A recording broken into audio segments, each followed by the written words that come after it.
오늘 복음은 요한복음의 마지막 장으로 베드로 사도가 예수님으로부터 교황직을 부여받는 이야기입니다. 즉 예수님의 자리를 물려받는 이야기입니다. 개신교에서는 3번이나 예수님을 부인한 베드로가 어떻게 예수님의 자리를 이어받느냐고 하지만 예수님은 당신이 세우신 교회가 용서받은 교회이기를 원하시지 죄 없는 교회를 원하신 것은 아닙니다. 죄가 없으면 좋겠지만 사람은 죄를 짓게 마련이기 때문입니다. 예수님은 사도들이 당신을 배반하고 도망갈 발을 알고 계시지만 그 발을 씻어주십니다. 이 모습은 나중에 회개하고 다시 돌아오라는 의미이며 잘못을 씻어주시는 당신을 기억하라는 모습이기도 합니다. 베드로 사도에게는 특별히 시몬아 시몬아 들어라, 사탄이 이제는 키로 밀을 까부르듯이 너희를 제멋대로 다루게 되었다. 그러나 나는 내가 믿음을 잃지 않도록 기도하였다. 그러니 내가 나에게 다시 돌아오거든 형제들에게 힘이 되어다오 하고 특별히 부탁을 하십니다. 그리고 시간이 닥치자 베드로 사도는 3번 부인을 합니다. 어느 성인의 설명처럼 3번 묶은 것은 3번 풀어야 합니다.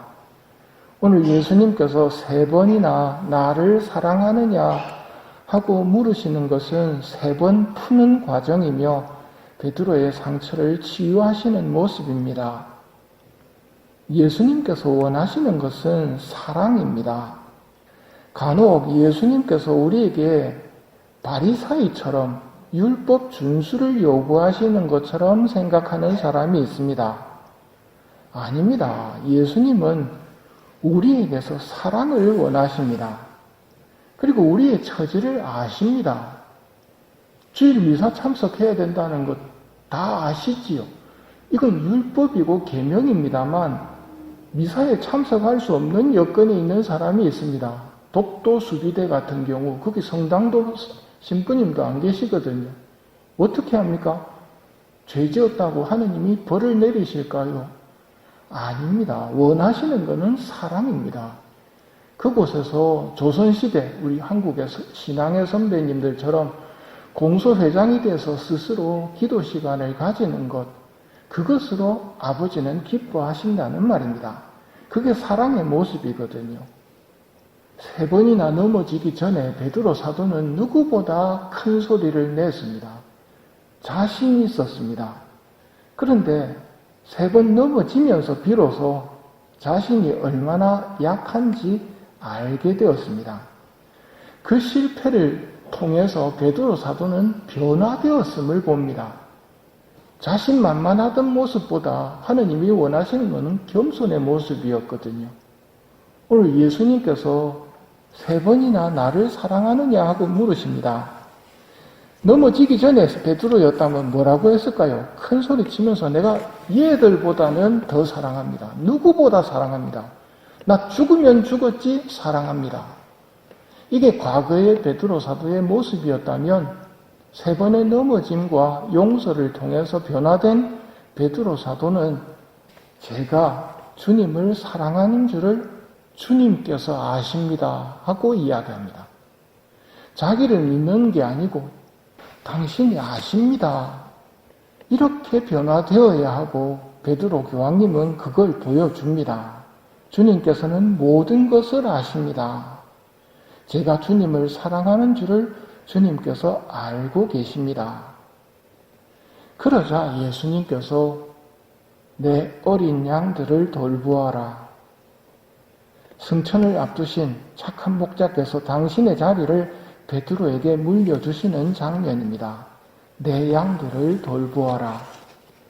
3번이나 부인했던 죄를 3번의 사랑 고백으로 치유하시고 당신의 양을 맡기시는 예수님의 모습을 보면서 우리에게도 예수님은 똑같은 것을 원하신다고 생각하시면 됩니다.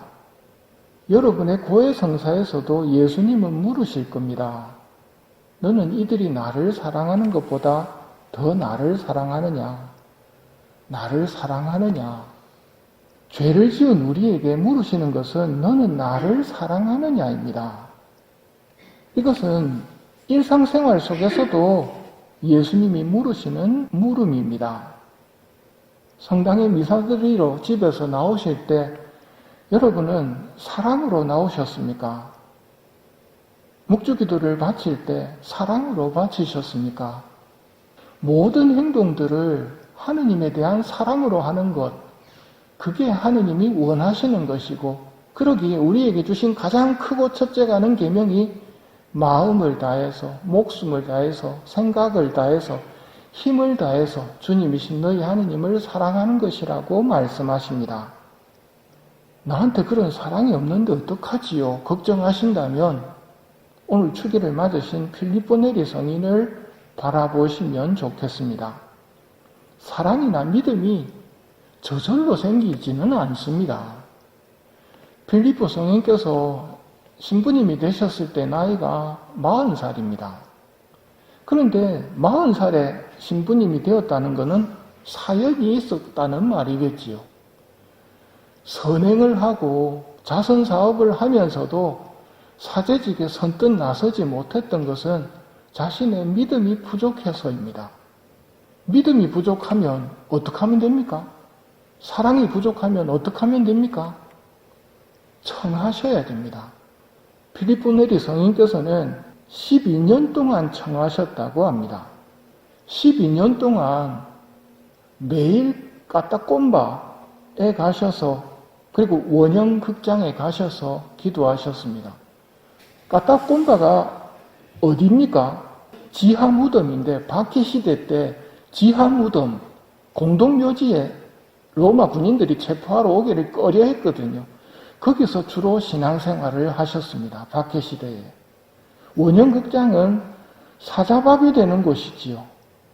그럼 까따꼼바와 원형극장이 내포하고 있는 것은 순교자들의 모습이 연결이 됩니다. 즉 모든 성인의 통공 속에서 기도를 하는 겁니다. 때로는 시간이 안 맞아서 밤에 가서 기도할 때도 있으셨다고 합니다. 12년을 기도하시고 사제품에 오르십니다. 나한테 사랑이 없는데요. 사랑 달라고 했는데 안 주던데요.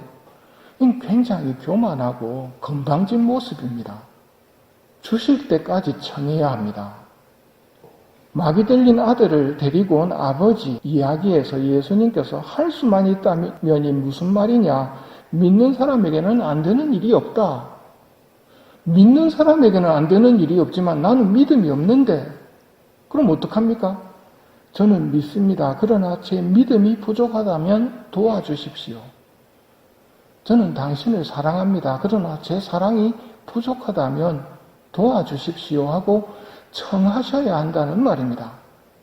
그리고 예수님 당신께 의탁합니다 하고 그분께 우리를 맡기면 그분이 우리에게 사랑을 채워주실 거라는 말입니다.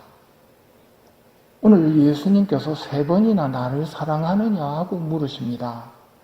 그리고 마지막으로 말씀하시죠. 나를 따라라. 우리에게 하시는 말씀입니다.